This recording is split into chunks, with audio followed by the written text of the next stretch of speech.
ஆனந்த் வந்து வெளியூர்களுக்கு போறாருன்னா அங்க விஜயே வந்தது மாதிரி தோரணங்களையும் அதையும் இதையும் கட்டி பெரிய வரவேற்பு கொடுத்து செண்டை மேளங்கள்லாம் வச்சு அந்த ஏரியாவே துவம்சமாக்குறாங்க. இவ்வளவு ஆர்ப்பாட்டம் கட்சி உனக்கு நீ ஆட்சிக்கு வரதுக்கு முன்னாடியே ஆடுறிய நீ உனக்கு போட மாட்டேன் ஓட்டே போட மாட்டேன்னு போயிட்டான்னு வைங்க. வரும்போதே தேவதூதர்கள் மாதிரி நீங்க வந்தீங்கன்னா எப்படி வந்து உங்கள் நம்பிக்கையை வரவேற்பாங்க? நிஜமா விஜயை வந்து பாராட்டுங்க. ஏன்னா அவருடைய இந்த பெரிய மனசு தான் இதுக்கெல்லாம் காரணம். பட் இன்னைக்கு விஜய்க்கு நிகராக அவருடைய போட்டோ வைக்கிறாங்க. விஜயும் அவரையும் ஒன்னா வைக்கும்போது ஒரே அளவுல வைக்கிறாங்க.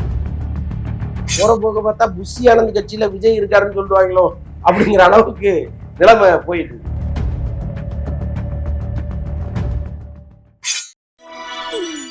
வணக்கம் மக்கள், திஸ் இஸ் விஜய் பிரானேஷ். நீங்க பார்த்துட்டு இருக்கிறது டேக் ஒன் தமிழ். இன்னைக்கு என் கூட இருக்கிற ஸ்பெஷல் கெஸ்ட் யாரு அப்படின்னா சினிமா விமர்சகர் மற்றும் மூத்த பத்திரிகையாளர் அந்தணன் அவர்கள் இருக்காங்க.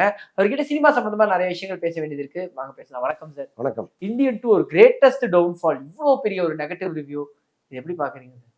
இல்ல நிஜமாவே ரொம்ப அதிர்ச்சியா தான் இருக்கு. சங்கர்கிட்ட இப்படி ஒரு படத்தை யாருமே எதிர்பார்க்கல. எனக்கு ஒரு சம்பவம் ஞாபகத்துக்கு வருது. ஆக்சுவலா வந்து செந்தமிழன் அவர்கிட்ட கூட ஒர்க் பண்ணவர். ஓகே. இவரும் செந்தமிழனும் பவித்ரன்ட்ட ஒன்னாவே ஒர்க் பண்ணாங்க. ஒரே கேட்டகரியில இருந்தாங்க. அப்புறம் அப்படியே சங்கர் வந்து மிகப்பெரிய ஆளாகிறாரு.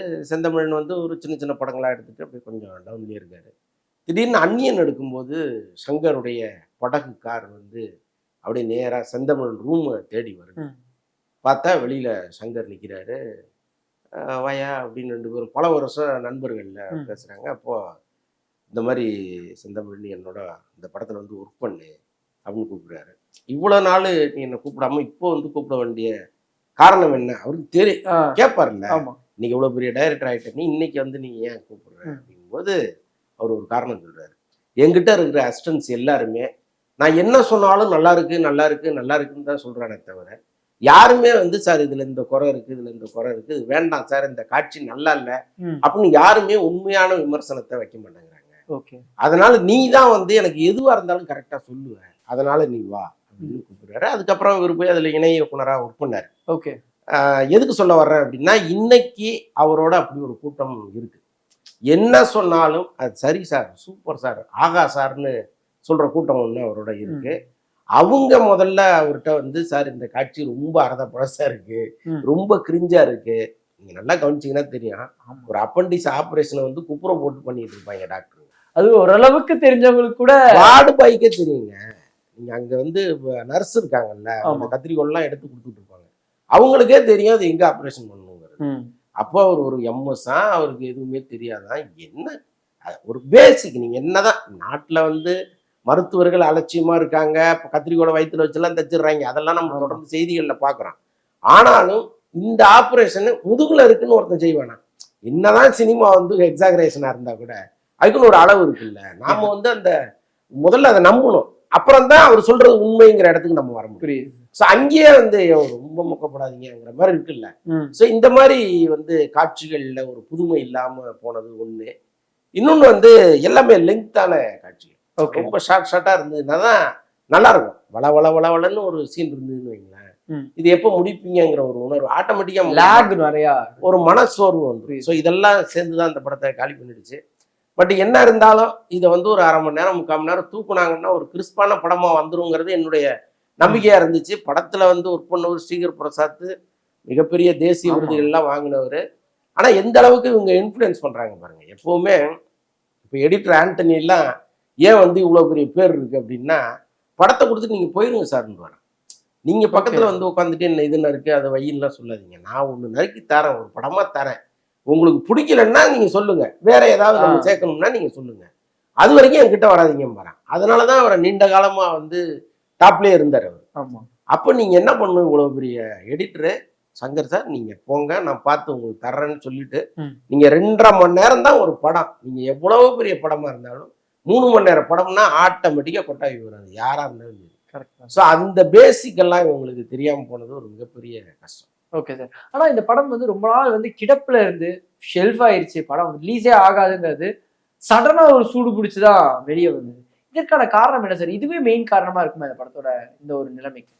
இல்லை ஆனால் எல்லாருமே மன ரீதியாக சோர்வாயிட்டாங்க. ஆக்சுவலாக இந்த படத்தை ஆரம்பிக்கிறாங்க, ஒரு குறிப்பிட்ட காலத்தில் பல பிரச்சனைகள் வருது படத்துக்கு. முதல்ல வந்தது ஆக்சிடென்ட்டு, அப்புறம் கொரோனா வருது, இப்படியே அடுக்கடுக்கா பிரச்சனைகள். இந்த ஆக்சிடென்ட் கேஸே இங்கே முடிக்க முடியாமல் இருந்துச்சு. ஏன்னா நீங்கள் அந்த வழக்கு முடிஞ்சாதான் இவங்க ஷூட்டிங்கை மறுபடியும் ஆரம்பிக்கணும் முடியுங்கிற ஒரு சூழல் இருந்துச்சு. அதே மாதிரி காம்பன்சேஷன் பல பேருக்கு கொடுக்க வேண்டி இருந்தது. ஸோ இதில் சரியாக போய் மாட்டிக்கிட்டாங்க அவங்க. அப்போதான் வந்து உதயநிதி உள்ள வர்றாரு. உள்ள வந்து அவரு அதுக்கு நடுவில் ஏகப்பட்ட பிரச்சனை. சுபாஷ்கரனுக்கும் சங்கருக்கும் பிரச்சனை, சங்கருக்கும் கமலுக்கும் பிரச்சனை, கமலுக்கும் லைக்காவுக்கும் பிரச்சனை. ஸோ இப்படி எல்லாமே தனித்தனியாக இருந்தாங்க. ஒரு முறை சுபாஷ்கரன் வந்து அவருடைய பர்த்டேவை கொண்டாடுறதுக்காக சென்னைக்கு வந்திருந்தார்.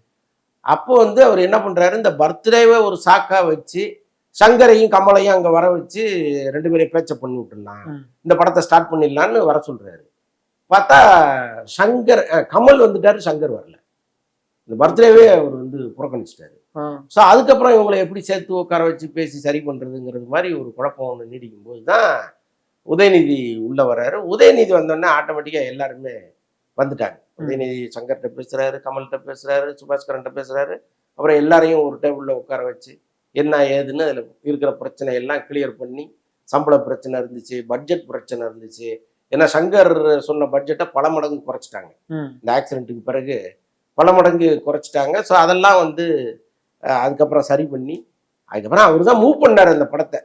அந்த இது வரைக்கும் நீங்க செலவு பண்ணது உங்க பணம், இதுக்கப்புறம் செலவு பண்றது என் பணம் அப்படின்னு தான் அவர் உள்ள வந்தார். வந்துட்டு நீங்க செலவு பண்ண பணத்தை நீங்க எடுத்துங்க, நான் செலவு பண்ண பணத்துக்கு எனக்கான ப்ராஃபிட்டை நான் எடுத்துக்கிறேங்கிற மாதிரி தான் அவங்க உள்ள வந்தாங்க. வந்து அதே மாதிரி தான் ரிலீஸ் வரைக்கும் போச்சு. Okay sir. ஆனா இந்த ஒரு காரணத்தினாலதான், பிகாஸ் கமல் சார் வந்து ஒரு படம் பாக்குறாருன்னா இதோட நிறைய குறைகளை சொல்லிடுவாரு. ப்ரொமோஷன் அப்பவே வந்து இந்தியன் 3க்காக தான் இந்தியன் 2 பண்ணங்கிற ஒரு இதெல்லாம் வச்சு அதுவுமே சர்ச்சையா மாறிச்சு. இந்த ஒரு காரணத்தினாலதான் அவர் எந்த ஒரு சஜஷனுமே சொல்லாம இருந்திருப்பாரு. பிகாஸ் அவர் யூஸ் டு சே சஜஷன்ஸ்ல சார். இல்ல அவருடைய அனுபவத்துக்கு ஒரு படத்தை பார்க்கும்போது இது வந்து இப்படி இருக்கேங்கிறதெல்லாம் அவருக்கு தெரியும். ஆனால் அவர் பார்த்தது ஃபர்ஸ்ட் என்னன்னா, இந்தியன் 3 பார்த்தாரா என்னன்னு தெரியல, ஒரு ட்விட் ஒன்று போட்டாரு. சங்கரை வந்து வானலாவ புகழ்ந்து வாட்ச் ஏதோ கொடுக்குற மாதிரி கூட அது பரிசு கொடுத்தாரு. அப்புறம் உங்களுடைய லைஃப்லயே இந்த படம் தான் உச்சம், நீங்க எடுத்த படத்திலேயே இதுதான் உச்சம், இதையே ஒரு உச்சம்னு நினைச்சிட்டு இருந்துடாதீங்க, இதை விட தாண்டி பல படிகள் நீங்க போகணும்லாம் பாராட்டியிருந்தாரு. அப்ப அந்த படத்தை பார்த்து அவர் புல்லரிச்சு போய் தான் அந்த வார்த்தைகள் எல்லாம் போடுறாரு. அப்ப அவருக்கு பிடிச்சிருந்திருக்கு. ஆனால் எங்க பிரச்சனை நடந்திருக்குன்னா, இந்தியன் 2வையும் இந்தியன் 3யையும் தனித்தனியா பிரிச்சாங்க பாருங்க. அங்கதான் பிரச்சனை ஸ்டார்ட் ஆயிருக்கு. என்னன்னா இந்தியன் 2க்கான ஃபுட்டேஜ் அவங்கள்ட்ட இல்லை. அப்ப என்ன பண்றாங்க, எல்லா காட்சிகளையுமே இந்த என்ஜி ஷாட்ல தூக்கி உள்ள போடுறாங்க. உள்ள போட்டு அந்த டயத்துக்காக நிரப்புறாங்க. அப்ப கண்டிப்பா தெரியும்ல உங்களுக்கு, ஆட்டோமேட்டிக்கா அந்த படத்துல மீன் வாயில கோழி குண்டை போட்ட மாதிரி இவங்க வந்து இந்த ஃபுட்டேஜுக்காக கண்டத்தையும் அள்ளி உள்ள போட்டு ஒரு வெயிட்டான படமா காமிக்கணும்னு நினைச்சிட்டாங்க. அதுதான் இன்னைக்கு 2 படத்துக்குமே சேர்த்து பெரிய பிரச்சனை ஆகி போச்சு. இப்போ இந்தியன் 3க்கு வந்து பையர்ஸ் வரமாட்டாங்க, தியேட்டர்ல பெருசா ஆர்வம் காட்ட மாட்டாங்க, ஓப்பனிங் இருக்காது, நிறைய பிரச்சனைகள் இருக்கு. நம்ம வெளியில இருந்து பாக்குறோம். பட் இவ்வளோ செலவு பண்ணி ஒரு 350 கோடி அது உள்ள போட்ட ஒரு தயாரிப்பாளருடைய நிலைமையை வச்சு பாருங்க, ரொம்ப கஷ்டம். அவரு இன்னும் சினிமாவில் எவ்வளோ கனவுகளோட இங்க வந்தாரு, பெரிய பெரிய முயற்சிகள்லாம் பண்ணுங்கிற ஒரு ஆசையோட தான் இங்க வந்தாரு. ஆனால் இந்த தங்க முட்டை வார்த்தை அறுக்கிற கதையை கம்ப்ளீட்டா அறுத்து போட்டாங்க லைக்காக. புசி ஆனந்த் அவர்களுடைய பிறந்த நாள் வந்தது. அதாவது அதற்கு மொத்த ஏரியாலையும் பேப்பர்லயும் நிறைய ஆட்ஸ் பார்க்க முடிஞ்சது. ஏன் விஜய் அவர்களோட பிறந்த நாள் கூட அவ்வளவு ஆடோ இல்ல போஸ்டரோ எல்லா பக்கமும் பார்க்க முடியல. இது எப்படி நீங்க முதல்ல பாக்குறீங்க? இல்லை, இது ரொம்ப ஆபத்தான போக்குங்க. நிச்சயமா நம்ம வந்து விஜய் ஏன் வந்து இந்த மக்கள் எதிர்பார்த்துட்டு இருக்காங்க அப்படின்னா, திமுகவினுடைய அட்ராசிட்டியையும் அதிமுகவினுடைய அட்ராசிட்டியும் தொடர்ந்து இங்க பார்த்தாச்சு. அதுக்கப்புறம் வர்ற கட்சிகள் எல்லாமே இந்த மாதிரி பிறந்த நாள் இது மாதிரி ஏதாவதுன்னா போஸ்டர்களை அடிச்சு பேனர்களை வச்சு திரும்புற இடத்துலாம் ஒரு மக்களுக்கு எரிச்சலை உருவாக்கி வச்சிருக்காங்க. அப்போ ஒரு மாற்று அரசியல்னா அது எப்படி இருக்கணும்? நீங்க அதுக்காக தமிழறிவு மணியன் மாதிரி எல்லாம் கட்சி நடத்த முடியாது. கட்சி நடத்தணும்னா அதுக்குன்னு சில பேசிக் குவாலிட்டிஸ் எல்லாம் இங்க இருக்கு. நம்ம அந்த ரொம்ப ஒரே அடியா நீங்க சாமியார் ஆகுங்கலாம் நம்ம சொல்லல. ஆனால் ஒரு அதிகப்படியான ஆர்ப்பாட்டம் இருக்குல்ல. இப்போ புசி ஆனந்த் வந்து வெளியூர்களுக்கு போறாருன்னா அங்க விஜயே வந்தது மாதிரி தோரணங்களையும் அதையும் இதையும் கட்டி பெரிய வரவேற்பை கொடுத்து செண்டை மேளங்கள்லாம் வச்சு அந்த ஏரியாவே துவம்சமாக்குறாங்க, எல்லா ஏரியாக்கள்லையும். அப்போ பார்க்கும்போது ஒரு காமன் பீப்புள் என்ன நினைப்பான்னா, இவ்வளோ ஆர்ப்பாட்டம் கட்சி உனக்கு நீ ஆட்சிக்கு வரதுக்கு முன்னாடியே ஆடுறிய, நீ உனக்கு போட மாட்டேன், ஓட்டே போட மாட்டேன்னு போயிட்டான்னு வைங்க. நீங்க என்ன நம்பிக்கையில இங்க வரீங்க? ஆட்சியை பிடிக்கலாங்கிற நம்பிக்கையில் தானே வரீங்க. இப்போ உங்களுடைய செயல்பாடுகளே தப்பா இருந்ததுன்னா அவன் எப்படி உங்களுக்கு நம்புவான்? முதல்ல மாற்று அரசியல் வேணும்னு எல்லாரும் நினைக்கிறாங்க இன்னைக்கு. இந்த 30-40 வருஷமா இவங்களை பார்த்துட்டோம். இவங்களுக்கு ஒரு மாற்று நமக்கு வேணும். அவங்க கொஞ்சம் எளிமையா இருந்தா நல்லா இருக்கும், எல்லாரோடையும் பழகுறவங்களா இருந்தா நல்லா இருக்கும், எல்லாருக்கும் எளியவர்களா இருந்தா நல்லா இருக்கும் அப்படின்னு தான் பாக்குறாங்க. வரும்போதே தேவதூதர்கள் மாதிரி நீங்க வந்தீங்கன்னா எப்படி வந்து உங்க நம்பிக்கைய வரவேற்பாங்க? அந்த மாதிரி ஆயிடுச்சு. அதுவும் வந்து நிஜமா விஜயை வந்து நம்ம பாராட்டணுங்க. ஏன்னா அவருடைய இந்த பெரிய மனசு தான் இதுக்கெல்லாம் காரணம். இதே ஒரு குறுகிய மனப்பான்மை உள்ள ஒரு மனிதரா இருந்தாருன்னா நிச்சயமா போஸ்டர்ல கூட ஒரு ஸ்டாம்ப் சைஸுக்கு மேல ஒரு போட்டோ போடாதுன்றாங்க. பட் இன்னைக்கு விஜய்க்கு நிகராக அவருடைய போட்டோ வைக்கிறாங்க. விஜயும் அவரையும் ஒன்னா வைக்கும்போது ஒரே அளவுல வைக்கிறாங்க. அதான் சார். சோ இதெல்லாம் வந்து சில இடங்கள்ல நிகராங்கிறத விட ஜாஸ்தியா இருக்கு சார். இல்ல போற போக பார்த்தா புஷி ஆனந்த் கட்சியில விஜய் இருக்காருன்னு சொல்லுவாங்களோ அப்படிங்கிற அளவுக்கு நிலைமை போயிட்டு இருக்கு. பட் அது எல்லாருக்கும் இம்பார்ட்டன்ஸ் கொடுக்கறதுங்கிறது வேற. ஆனால் இது வந்து அதிக பிரசங்கித்தனமா தெரியுது. ஓகே சார், ஒரு விஷயம் தெரிஞ்சுக்கணும். எப்படி சார் இந்த அளவு ஒரு க்ளோஸ்னஸ் வந்துச்சு? கிட்டத்தட்ட பல வருட நட்பு மாதிரியும் பல வருட பழக்கம் மாதிரியும் ஏதோ ஒரு அண்ணன் தம்பி பாண்டிங் மாதிரி இருக்கே சார். இது எப்படி உருவானது தெரிஞ்சுக்கலாம்? இல்ல அவருக்கு ஏதோ ஒரு வகையில ஒரு உதவியா இருக்காரு. அதை சீக்கிரட்டா வச்சுக்கிறாரு. இப்ப பாண்டிச்சேரியில வந்து விஜய் ஒரு பெரிய தியேட்டர் கட்டுறாருன்னு ஒரு தகவல் இருக்கு. பாண்டிச்சேரி முதலமைச்சரை வந்து இவர் சந்திக்க கூட்டு போனது புஷி ஆனந்த் தான். ஓகே. ஸோ அப்போ இந்த மாதிரி விஷயங்களை ரொம்ப அமிக்கபிளா வெளியில தெரியாம செஞ்சு கொடுக்குறாங்கல்ல. ஸோ அப்போ அவங்க மேல வந்து ஒரு நம்பிக்கை வரும். ஸோ அந்த மாதிரி ஏதோ ஒரு நம்பிக்கைக்குரிய இடத்துல புஷி ஆனந்த் வந்து உட்காந்துட்டாரு. இது வந்து ஒரு வகையில் நல்லதுதான். ஏன்னா விஜய் மாதிரி ஒரு ஹை இதுல ப்ரொஃபைல்ல இருக்கிறவரு ரொம்ப இறங்கி போய் ஒரு விஷயம் பேச முடியாது, எல்லாரையும் அணுக முடியாது. அப்ப நம்பிக்கைக்குரிய ஒரு ஆள் வேணும். வடிவேல்கிட்ட வந்து சிங்கமுத்து இருந்த மாதிரி வந்து மாட்டிட்டாங்கன்னு வைங்க, நிறைய இழப்புகள் சந்திக்க வேண்டியதா இருக்கும்.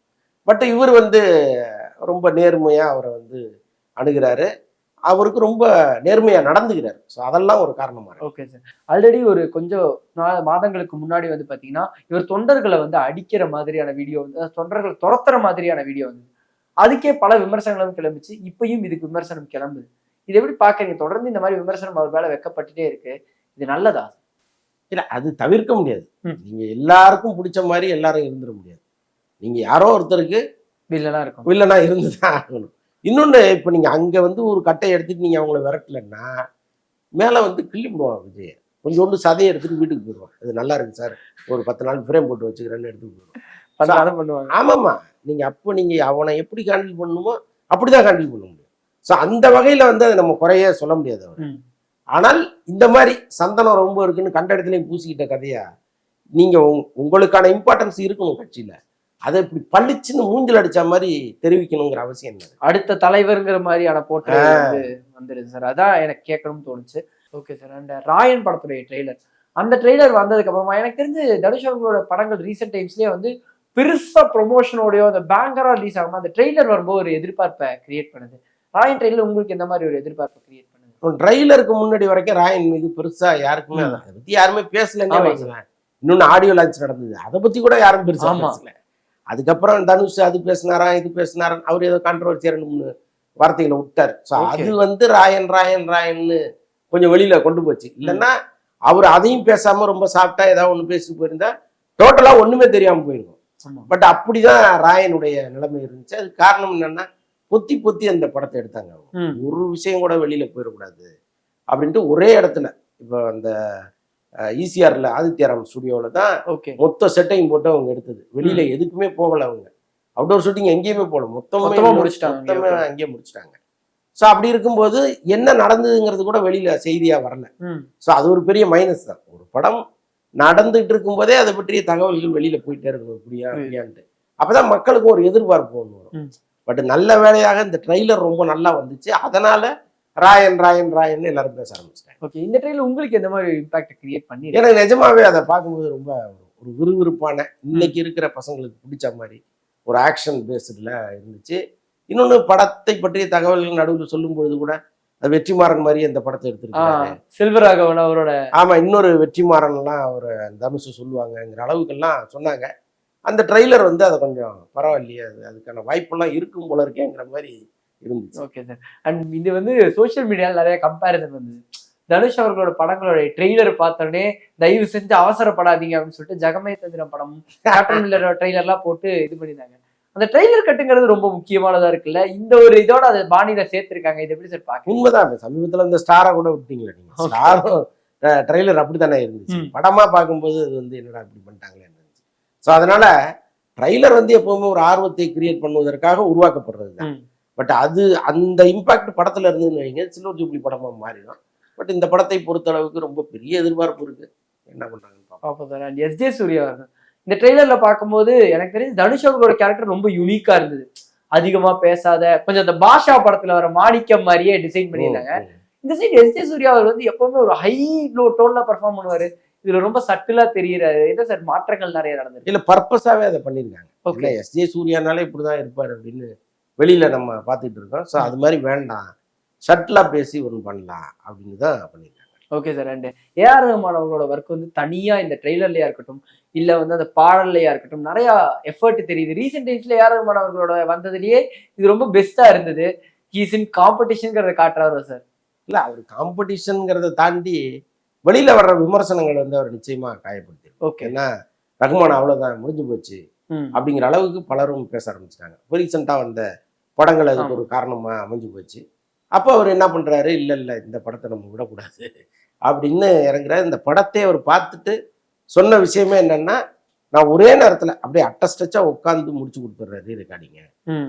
ஏன்னா இப்போ நடுவில் வந்து வேற படம் பண்ணுவாரு, அப்புறம் ஃபாரின் போவாரு, திரும்பி வருவாரு, அப்புறம் ஒரு வாரம் உட்காருவாரு. ஸோ அப்படிதான் விட்டு விட்டு தான் பண்ணுவார். இந்த படத்தை பொறுத்த அளவுக்கு நான் ஃபுல்லாவே அப்படியே உட்காந்தேன்னா கம்ப்ளீட்டா அதை முடிச்சு கொடுத்துட்டா எந்திரிப்பேன் அப்படின்னு அவர் சொல்லியிருக்கிறாரு. அது மாதிரி தான் உட்காந்து பண்ணி கொடுத்தேன். இந்த ஒரு சந்திப்புக்கு ரொம்ப ரொம்ப நன்றி. நன்றி.